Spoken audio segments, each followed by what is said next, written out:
IR, and also staying within the time limit. So I think we have now two very compelling models that have been laid out, and with much agreement, of course.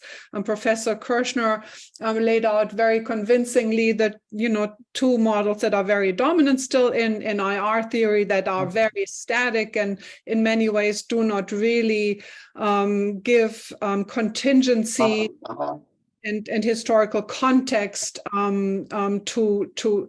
the actors, and really argued for the model of classical realism, which does do all these things: choice, contingency, irreducible uncertainty, and also historical context. And Professor Yan really agreed with a lot of these sentiments. And also endorses, what you told us about structured realism. And what I found very compelling about Professor Yan's argument is that, basically he says that we can no longer explain the world as we used to in the 1980s and 90s, because politics play no longer as big a role as previously. We now have different questions of cybersecurity. We now live in the digital age, and he encouraged us that we must study policy and policy types rather individually, and types of leaders. And he mentioned the various types of leaders, historically, from fascist, communist, nationalist, liberal leaders, populist leaders, which is where we are today. He said that national security no longer is just territorial security, but is many of these other things that he mentioned: cybersecurity, et cetera, and that uncertainty has now become the major factor of our current politics, and that any IR theory worth its salt really has to take into account what is happening today and how we got here today. So I think two very, at least for me, convincing ways of looking at the world. And so now I turn it over to Professor Snyder and Professor Hugh to give their comments. Thank you so much. Well, thanks so much for inviting me to join this event. So far, it's been very stimulating and definitely worth getting up early in the morning to participate in. So Professor Kirshner makes a very bold case about the limits of rationalism. This is an excellent book that is going to be read by everyone in our field and will be debated enthusiastically from a number of vantage points. I agree with a great deal of what he says in the book. But I also think that sometimes he lets his rhetoric get carried away in a way that discounts some of the benefits of rationalism, and perhaps even obscures the fact that Professor Kirshner draws on rationalist models in his own work in various ways.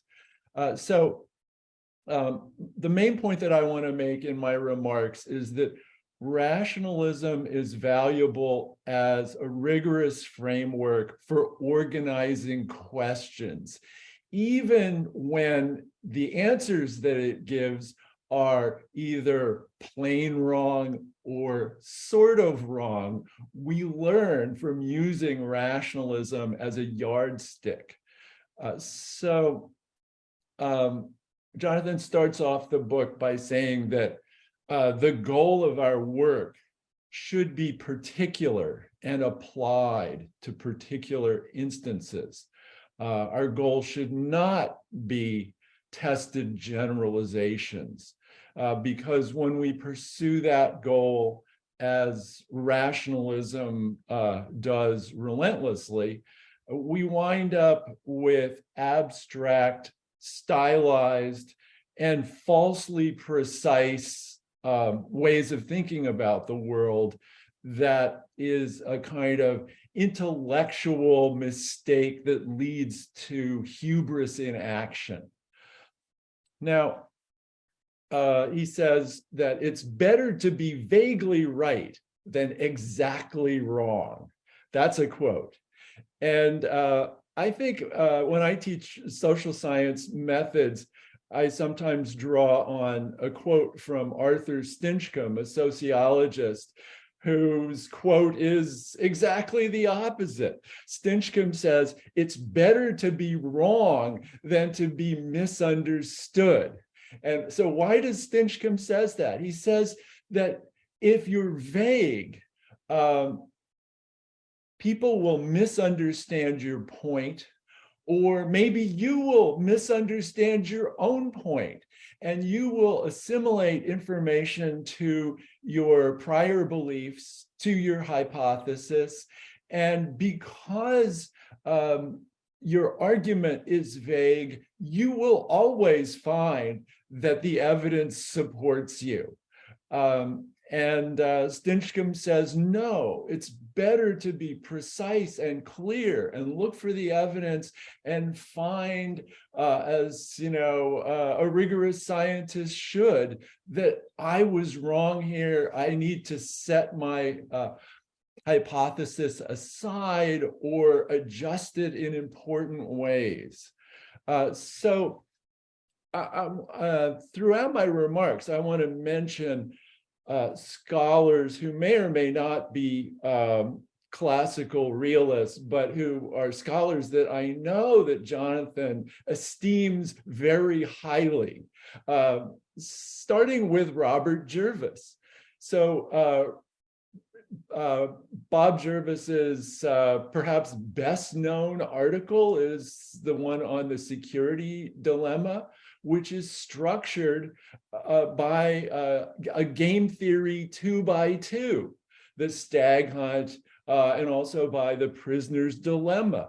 This is rational theorizing that's just based on the logic of math.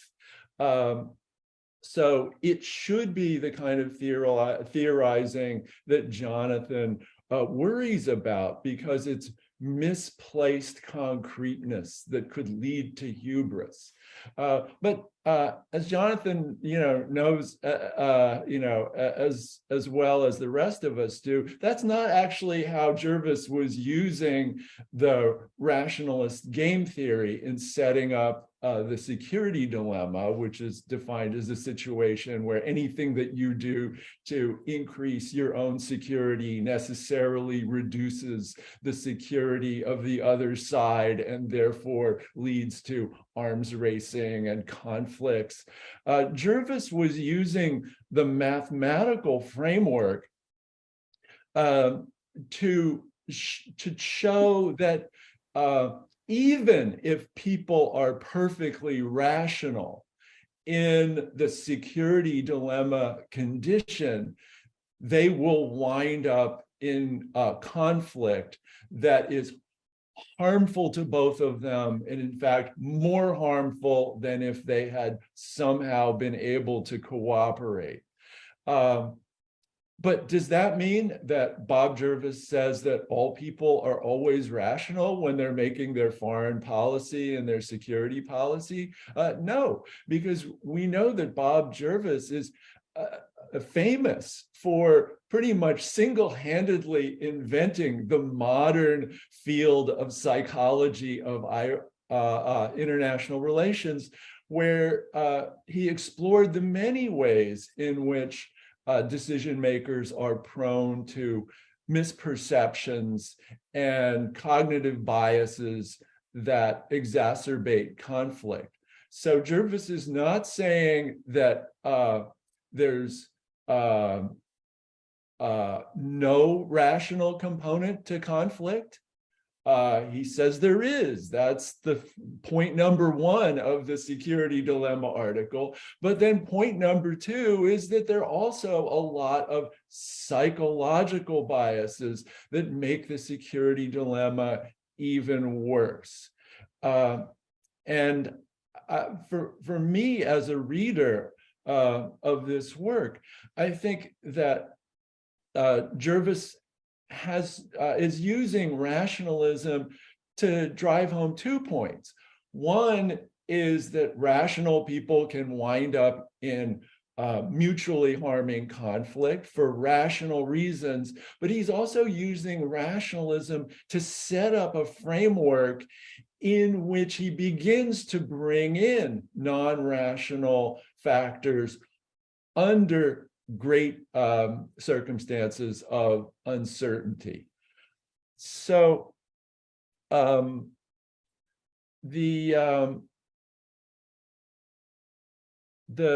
point about distinct historical experiences, I really don't agree with Jonathan's argument that if we're interested in understanding particular circumstances, we should somehow set aside highly general theories such as the rational bargaining theory of war. In fact, I think that one of the ways that we increase our confidence in our explanations for historical interpretations is if we have a general covering law hypothesis that by virtue of being tested on a large number of circumstances, we believe can be a guide to interpreting history with some confidence, because it's not just idiosyncratic. And so, for example, I've studied the causes of World War I a lot. I did that before the bargaining theory of war even existed. Nonetheless, like later in my career, I got interested in the question of whether the bargaining theory of war, private information, and the problem of credible commitments could be a sufficient explanation for the causes of war in 1914. And I found it, at least for me, a very useful way to structure the question of, well, why was it that all the countries of Europe thought that 1914 was a really good year to start the war? And could the bargaining theory explain that?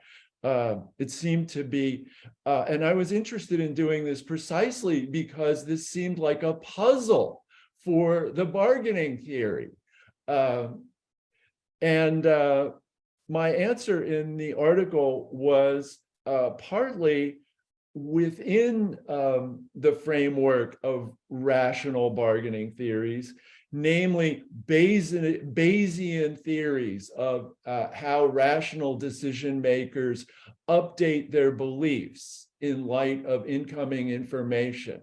And so I made the argument that one of the reasons for the paradox that everybody thought that 1914 would be advantageous for their side was that they were being rational in updating information, but they were updating from very different baselines and looking at very different criteria for what to update about. I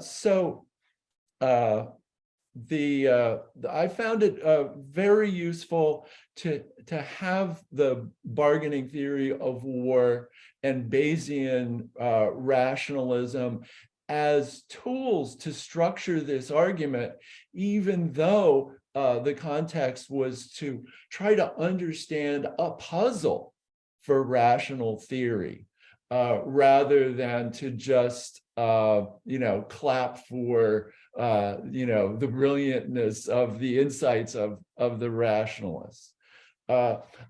I would submit just in passing that it's a useful exercise to think about the causes of the Ukraine war and its path to escalation and its prospects for negotiated conclusion using the criteria of the bargaining theory, even if you believe that bargaining theory is only helpful to create a framework for organizing the questions, even if you believe that the answers are ultimately not strictly rational.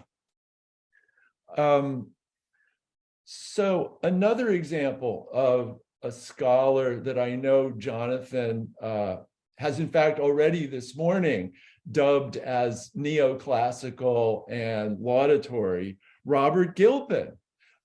His book on War and Change, which is about the overextension of empires and their hegemonic struggles through history. What Jonathan didn't mention is that Gilpin structures his whole book based on a rationalist equilibrium theory of imperial overextension. And Gilpin is interested in using that rationalist equilibrium theory in two ways. One is puzzles within the rationalist model that cause the empire to get out of equilibrium between its revenue and its costs. Market failure, if you will, at the edge of empire. But he also uses it as a yardstick for measuring the impact of non-rational influences on decision-making and domestic politics in the states that get overextended. So should we be discarding the rationalist theories that usefully structure our eclectic work? Or should we be grateful that there is a well-structured deductive theory out there so that we can at least have some kind of an organized framework in the blooming and buzzing confusion that Jonathan describes the world as being in this state of uncertainty rather than risk. I agree with everything that Jonathan said about oligopoly theory being indeterminate. And I think that that is a very important insight that we should think harder about. I want to just finish with a quick couple of remarks about liberalism and realism. In the book, Jonathan, for the most part, sets up liberalism and realism as different, if not 100% antithetical approaches to understanding IR. I believe that liberalism and realism actually go together. I think it's not a coincidence that liberal great powers have been on the winning side of 6 out of the last 6 hegemonic wars in the international system, because I think liberal states are the best realists. I think that, so this morning, Jonathan talked about one of the 2 reasons why the United States is the only regional hegemon, namely that it had the good luck to be born on a continent that was very, very far away from all the other great powers that had difficulty projecting power into our neighborhood. But the other reason, which many historians talk about, is that the United States practiced empire by invitation. the growth of the American empire in the 20th century was largely the result of authoritarian states attacking other great powers, many of them liberal democratic great powers, who then begged the United States to come help them defeat the authoritarian aggressors and throw them out and bring in the United States to organize the security system in their neighborhood, whether it was Europe or East Asia. And that's the formula, say these historians, for a solution to Jonathan's paradox, that it's good to be a hegemon, but it's bad to make a bid for hegemony. Empire by invitation, responding to somebody else's failed bid for hegemony, is the way to square the circle of that paradox that Jonathan presented so nicely to us a few minutes ago. So, great book. Everybody must read this. And then after you read it, come up with the synthesis that brings the pendulum a little bit further back towards the center. Thank you. Thank you so much, Professor Snyder, for this wonderful repartee, and adding some more nuance from your point of view to Professor Kirshner's argument, and maybe moving toward more of a synthetic approach. I now invite Professor Yu to give comments. You have a lot to comment on, or just lay out your own point of view, and then we will go to a discussion of all speakers after that. Professor Yu. Thank you, Brigitte. I have both comments and questions for two speakers. It's very nice to attend this book talk sponsored by PUP and all institutions at Peking University. All book talk are based on the series of translation published originally by PUP, but has been translated into Chinese, sponsored by our institute. Nowadays academic research, IR research in the United States, and by this way we can introduce the frontier, the cutting edge scholarships into China IR circles to the students. We have almost 600 audience on the web online. So another thing is, with the decline of the mega series, IR series, for 2 decades almost, we need some middle range theory, or micro level theory, psychological analysis on IRs to revitalize our theoretical discussion about international relations.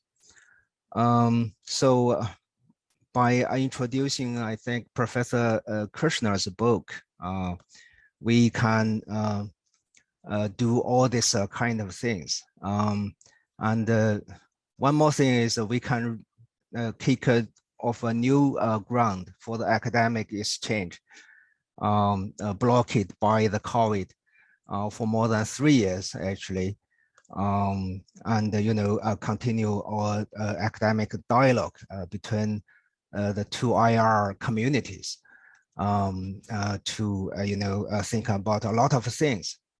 Nowadays, IR, as Jack mentioned in the beginning, is becoming more important. Considering the Russia, Ukraine conflict, China, the United States strategic competition so on and so forth. Professor Kirshner's book, Unwritten Future Realism and Uncertainty in World Politics, for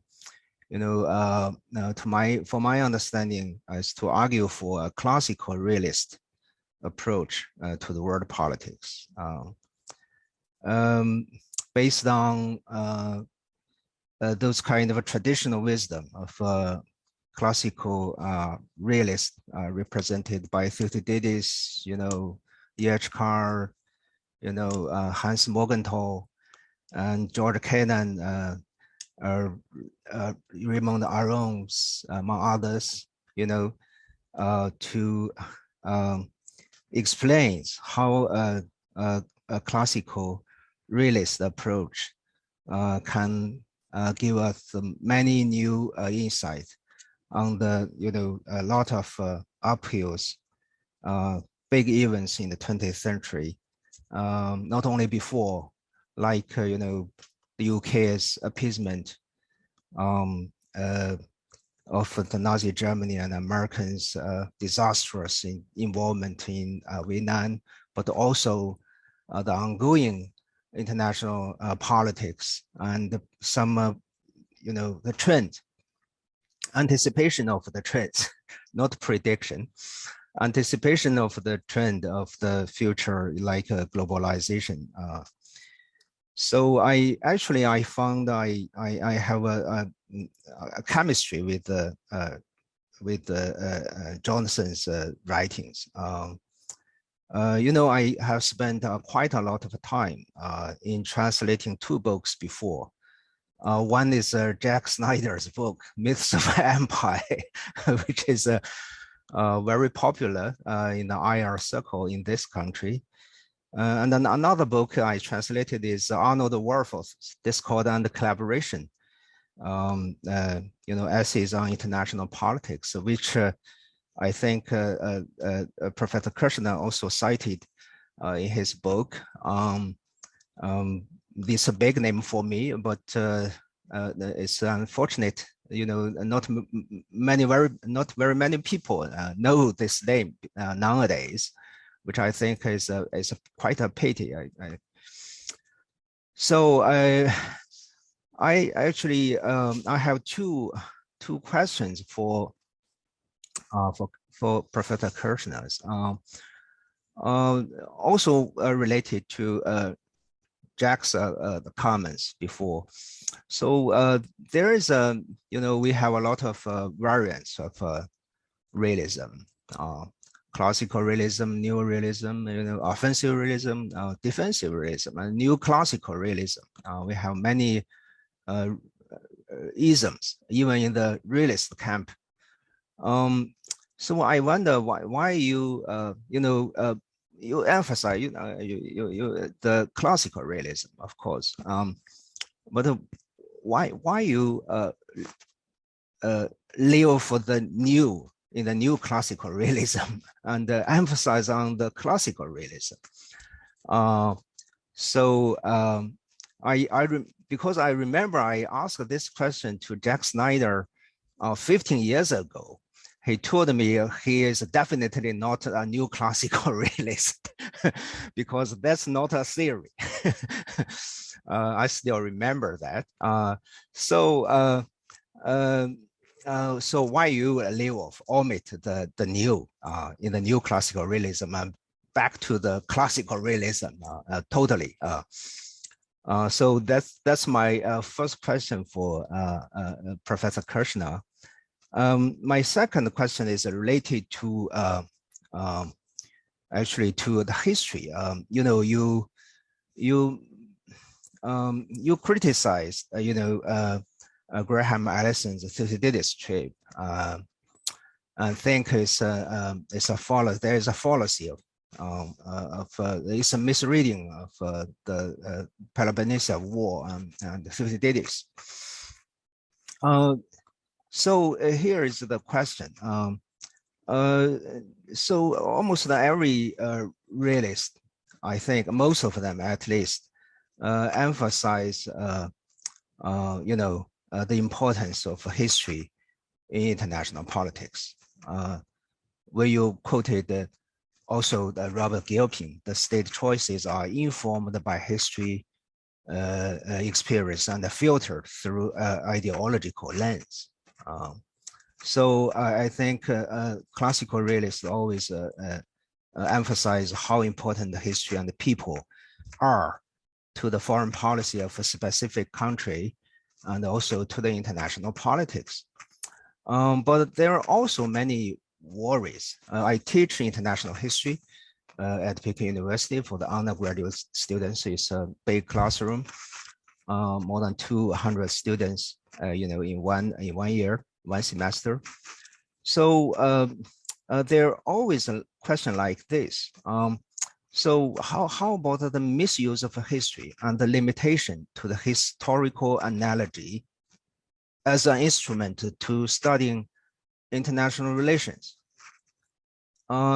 You have your own interpretations of Thucydides' trap, and you think the major power hubris is the main thing that Thucydides emphasized in his opus.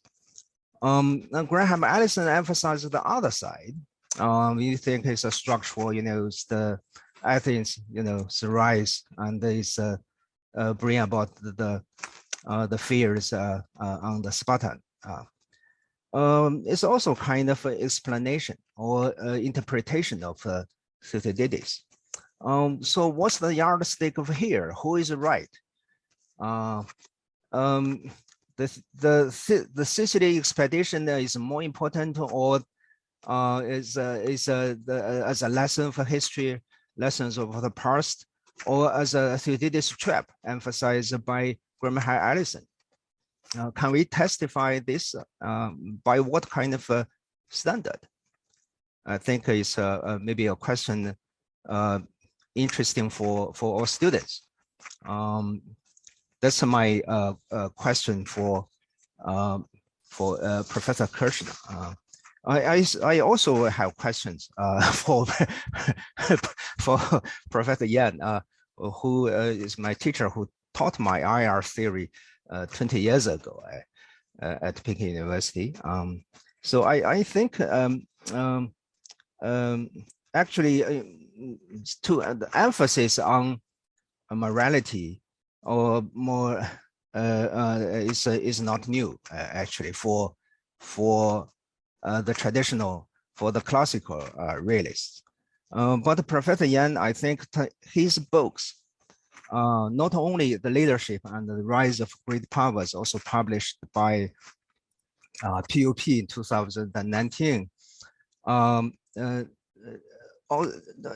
not only emphasize morality, but also operationalize the morality as an independent variable using a typology of leadership to explain the change of a state, the strategy preference, and then to the international norms, the international configuration and system.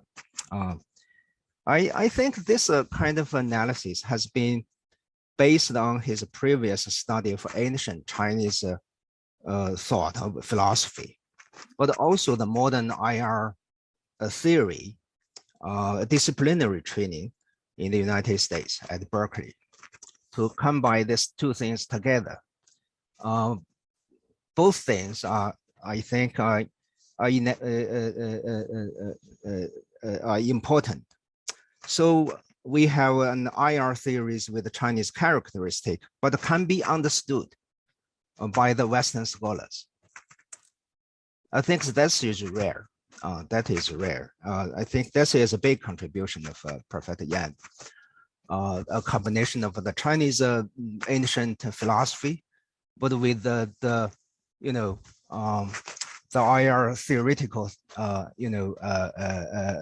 analysis of, for instance, the bipolar system or China-US relations. So the first question I would like to ask Professor Yan is, it's a little bit, I felt it's a little bit confusing when you talk about the national interest. you said whether an interest is a major or minor is determined by objective reality rather than by morality. So I wonder whether the national interest of any country can be defined solely or even mainly by the objective reality. I think you also highlight the role of morality and leadership. That's the gist of your books in the statecraft. So I'm curious how you compromise these two things together. You think the national interests are solely, mainly defined by objective reality. I think there is no moral consideration there. So that's my first question. Second question is it's related to the current issues. In your conclusion of your book, The Leadership and the Rise of Great Powers, you have given a vision of a new bipolar world in the future 10 years.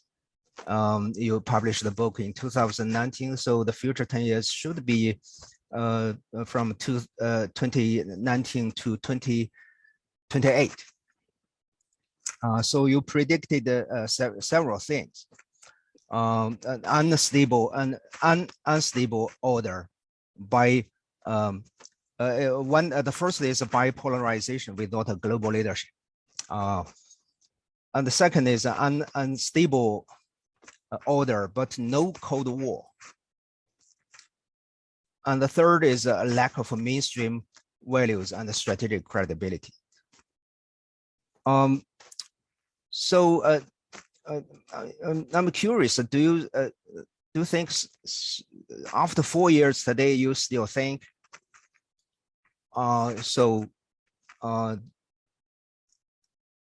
no Cold War, or I think lack of mainstream values and strategic credibility, I think is quite right. Good prediction. So how do you evaluate the current situation for the China-US strategic competition?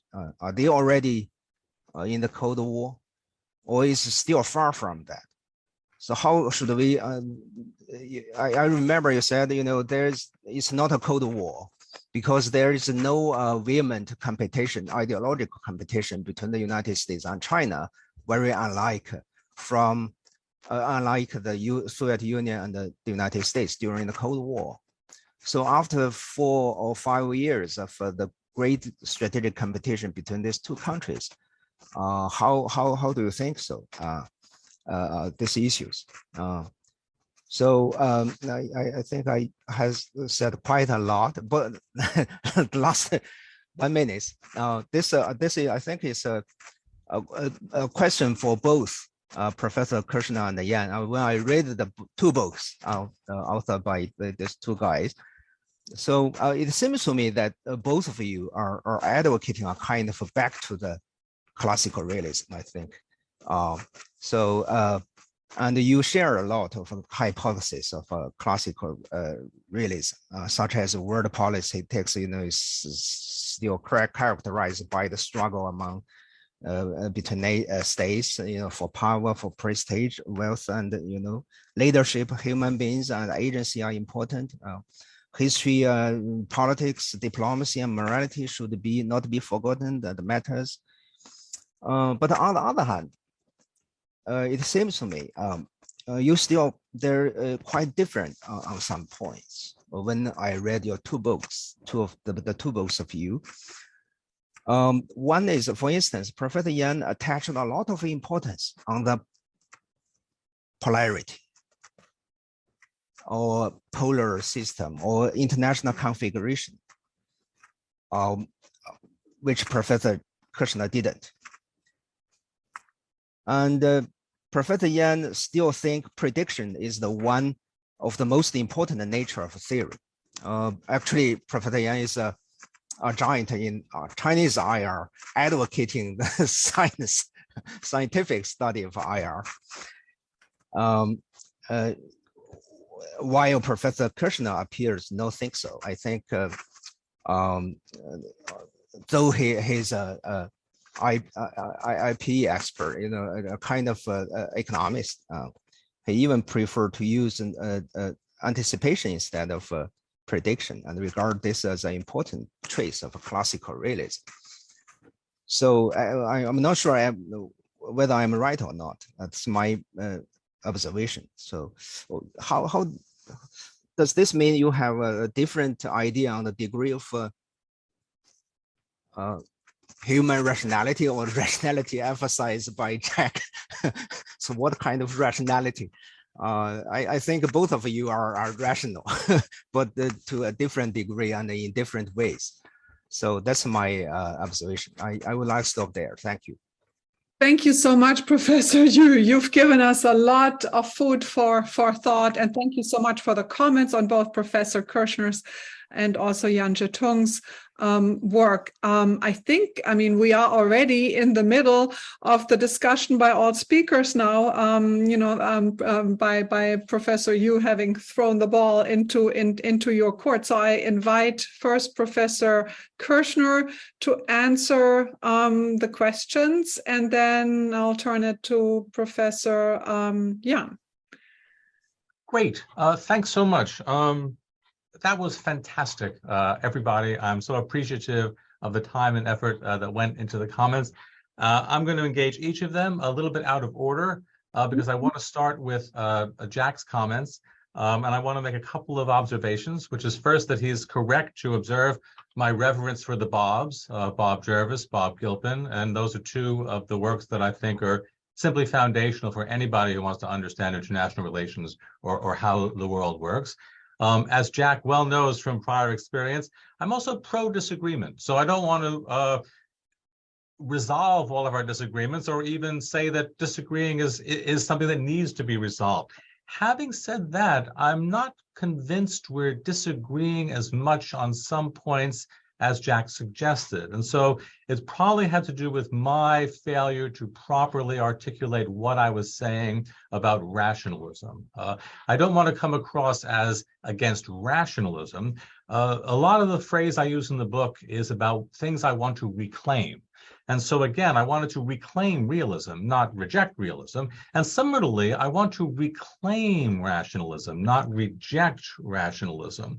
And so it's not that I don't think actors are rational, it's that the way I think that the way that many IR theorists are defining rationality is problematic in an analytically consequential way. And here we're going to talk about one of my intellectual heroes that we haven't much discussed, and that's John Maynard Keynes. Keynes viewed actors as rational. Keynes generated very testable hypotheses, very narrow, very specific, often mathematical, about lots and lots of different economic things. He was a tabulator. He was a statistician. I think he was very rigorous. But at the heart of the Keynesian revolution were two things, one of which I'm not going to talk about, one of which I am. Keynes said that we misunderstood the nature of human rationality. And again, he wasn't saying that humans were irrational. He was saying that the way in which classical economic theory conceptualized rationality was misguided in the ways in which humans processed information, and that was leading them to fundamental errors. So my only critique of rationality was not to claim that humans were irrational or actors or states were irrational, but rather that one of our most popular approaches to the understanding of rationality, in particular, the rationalist explanations of war approach, was using a definition of rationality that was misguided. And I think Keynes would have certainly agreed with that because, again, rational explanations of war has hitched its wagon to rational expectations theory. And if there's one thing that is anti-Keynesian, it's rational expectations theory. And this roots back to the question of uncertainty. And Keynes's view that actors do not share a singular model of how the economy works and are often falling back on rationally based but distinguished conventional wisdoms, rules of thumb, and making guesses about the future, and because there are limits to their information, not because they don't have access to the information, but because nobody ever could possibly have access to that information. So it's not private information or asymmetry of information, but rather the the difference between risk and uncertainty. And so again, I think one of Jack's comments, and Jack raised a number of great criticisms, and I don't want to come up as defensive here. Again, I like disagreeing. I like disagreeing with Jack. But I think when he was talking about applying the rationalist explanation of war to World War I heard Jack say that different actors were filtering information through different theoretical models. And again, if different theoretical models are present, then rational expectations theory collapses and the rational explanations of war model collapses because, and this is very explicit in the rational expectations theory literature, all actors in the system, as Thomas Sargent, the rational expectations theorist, once said, all actors, God and the econometrician, must share the same model. You can't talk about competing causal models and have rational expectations theory. So my argument with rational explanations for war is not on the rational side, it's on the way in which rationality is being defined so narrowly and in my mind so incorrectly. Now, Jack and I may still disagree on what we can do with the rationality that I'm using that remains, but I don't want to come across as someone who's throwing out the rationality baby with the rational explanations for war bathwater. And I do want to make that distinction in the midst of lots and lots of really good and penetrating criticisms from Jack, as you would expect. But I did want to really hammer away a little bit at this distinction between my embrace of rationality and that it's not, it is a rejection of rational expectations of war and not rationality writ large. I'll be very brief with the remaining comments I have because I know our time is limited, but I'm so appreciative of all of these great comments. I think Professor Yan put his finger on a crucial contribution I was trying to make in the book, which has to do with the fact that power is essential. No realist would ever not be attentive to the balance of power in the system, the distribution of power in the system, and the dangers presented by an anarchical world order. Nevertheless, a classical realist insists also on purpose. When we're talking about the decline or the end of the American international order, for example, I would take us back to Charles Kindleberger's. Kindleberger is often called the forefather of hegemonic stability theory, which was a phrase invented by Bob Cohen in 1980. Kindleberger never used that expression. In 1973, Kindleberger did think hegemony was important for international leadership, but he said the coolest thing in his book.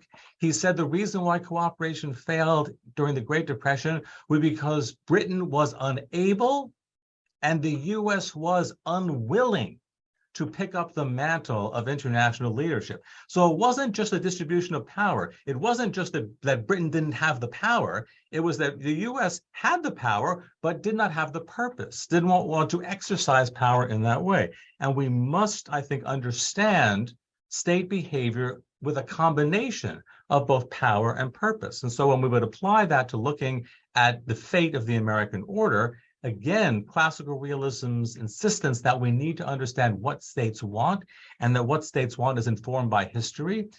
I think a structural realist forbids us from looking at the American experience of the last 20 years, 2 long, difficult, unsuccessful wars, and the global financial crisis and its political aftermath, in explaining how that might affect the purpose of US power abroad. Whereas a classical realist would say, if we want to understand what's happening to the American international order, we can't solely look at the distribution of power. We have to understand the changing nature of purpose. And I do think the American historical experience of the 21st century is extraordinarily important in informing the direction of that purpose.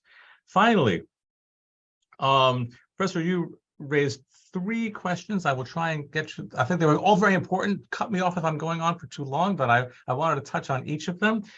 One is, why am I not a neoclassical realist? And again, it goes back to those same variables I reached for, or at least one I reached for and one I haven't mentioned yet: history and ideology.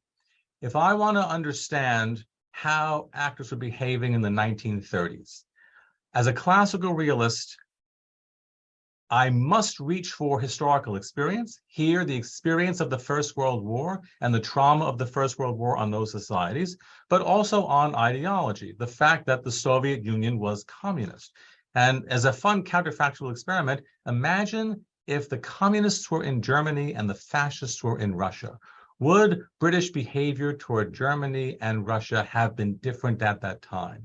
If you say yes, then you're a bad structural realist, you're a good classical realist, and you have to decide for yourself whether you think that's the case. But if it is the case, then British foreign policy then is being informed by both its historical experience and its ideological disposition.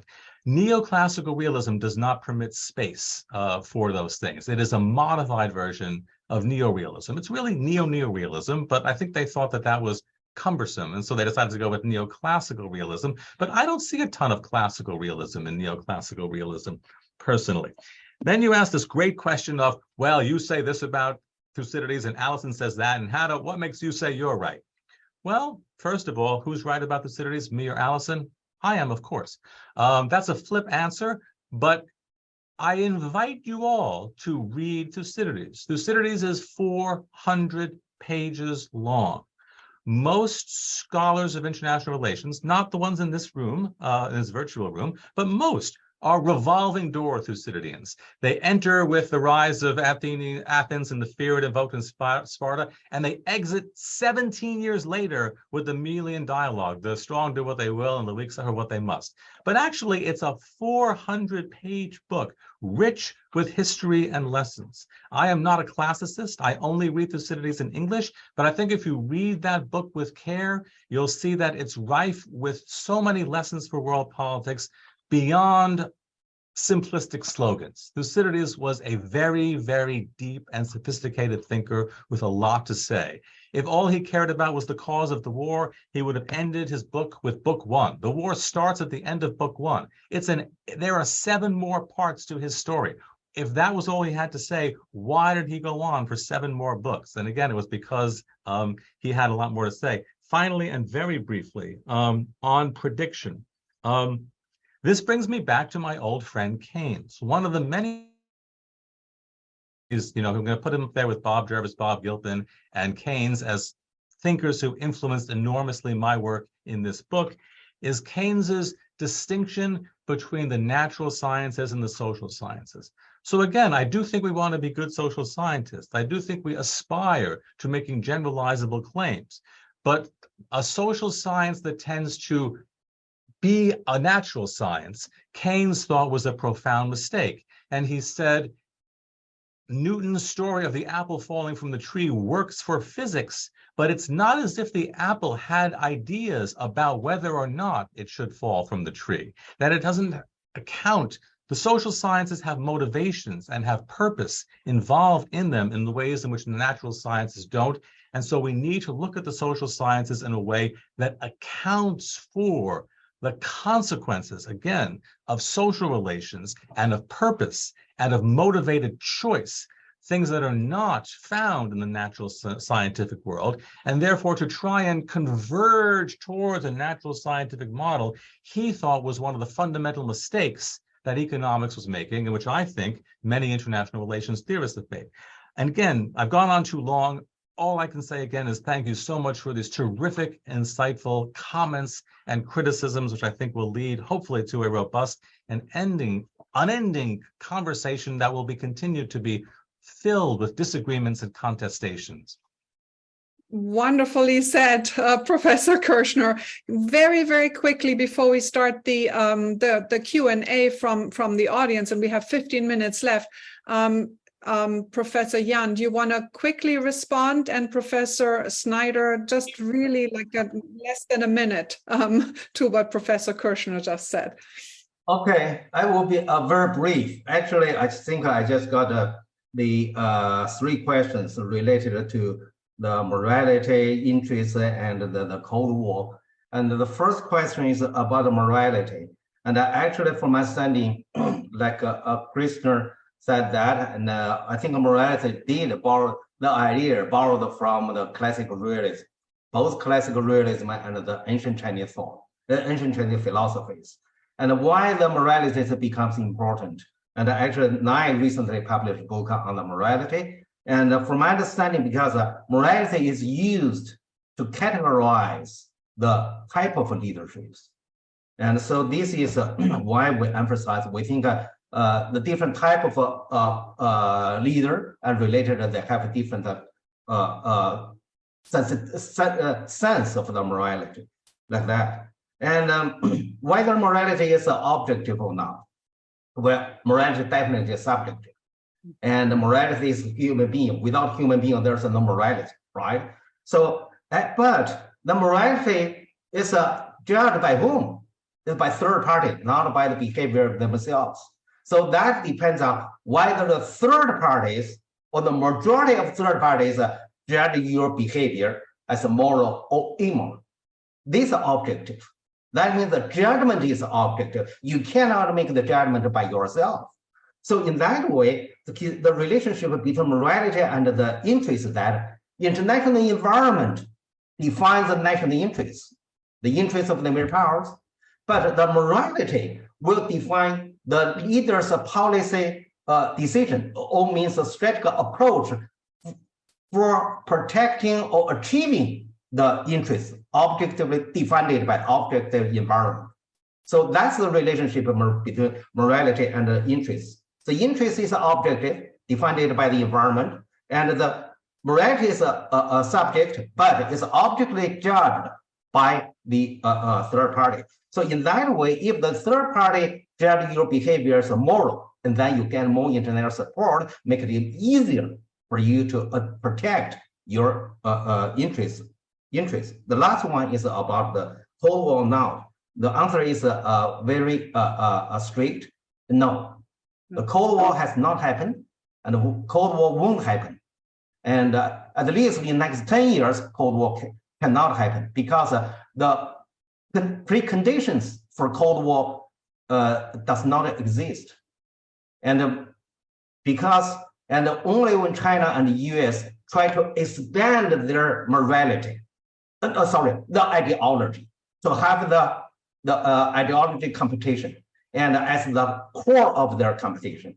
And actually, during the digital age, neither side can win the competition if they expand their ideology in the world, because expansion of ideology won't help that country to improve or increase its digital capability. So now the core of the competition is digital technology, or the superiority of digital invention. In that way, both sides must only use ideology instrumentally for what? For the purpose or the interest of the digital superiority instead of the expansion of ideology. Even the US said that they just want to prevent the democracies within or among the Western countries rather than to expand to the beyond the democracies. So from my understanding, the Cold War is just a historical period, and in human being history. And before the Cold War, we don't have any Cold War in the history in the last 2,000 or 3,000 years. And very possibly in next at least 100 years, there's no Cold War. And history won't repeat this specific historical period. Thank you so much, Professor Snyder. Just really very, very quickly. Jonathan, I'm going to have to disappoint you by agreeing with everything you said in your response. Thank you. Wonderful.